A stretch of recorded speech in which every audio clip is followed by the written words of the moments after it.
All right, everybody, welcome back. Buckle up because today we are taking a deep dive into something, well, a little unexpected. Yeah, it's not every day that expired snacks at Disneyland become, well, a thing. Exactly.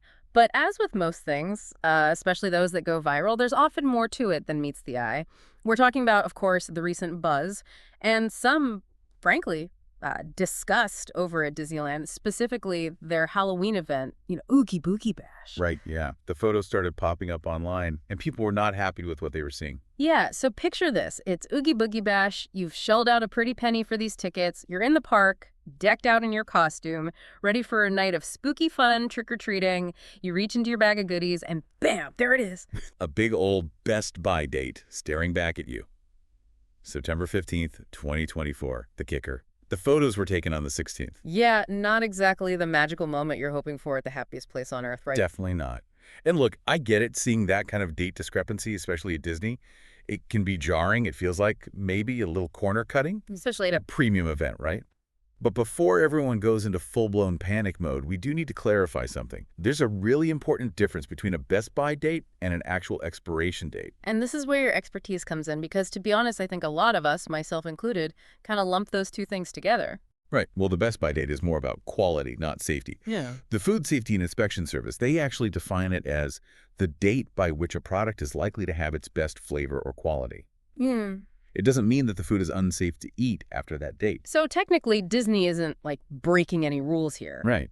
But, and it's a big but, it definitely raises some questions about, I don't know, maybe ethics. I mean, we're talking about Disney here. They've built their brand on this image of magic, of perfection, of exceeding expectations. So even if this isn't about safety, it does make you wonder, are they just trying to get away with using stuff past its prime? Right. And that's the thing about perception, right? It's powerful. The comments online were pretty telling too. Some folks were just grossed out, but there were a lot who were like, oh, this happens all the time. One quote that stuck with me was, happens every year.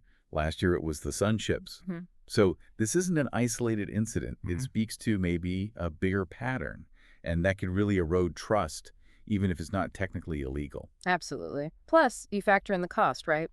Oogie Boogie Bash, it's not cheap. People are paying a premium for this experience, and they have every right to expect a certain level of, well, magic, for lack of a better word. For sure. It's like finding a scratch on a brand new car. Does it affect how the car drives? Maybe not. But it does change your perception of its value, right? And with Disney, part of what you're paying for is that intangible feeling of being transported to this perfect magical world. Yeah. These kinds of details, they shatter that illusion. So what do we do with this information? I mean, as consumers, are we just supposed to accept that even at these premium events, companies might cut corners? And for businesses, for brands, especially those like Disney, how do you balance, the reality of logistics and cost with maintaining that, well, magic that people expect? That's the million-dollar question, isn't it? And I don't think there's an easy answer. But what the situation does highlight is just how important the little things are.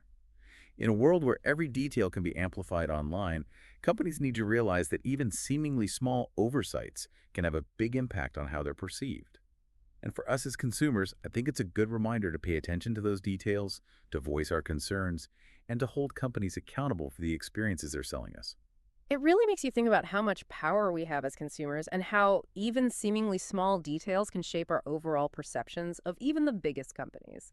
So, the next time you reach for a snack, especially a Mickey Mouse goldfish cracker, you might want to check that Best By date. You never know what you might find.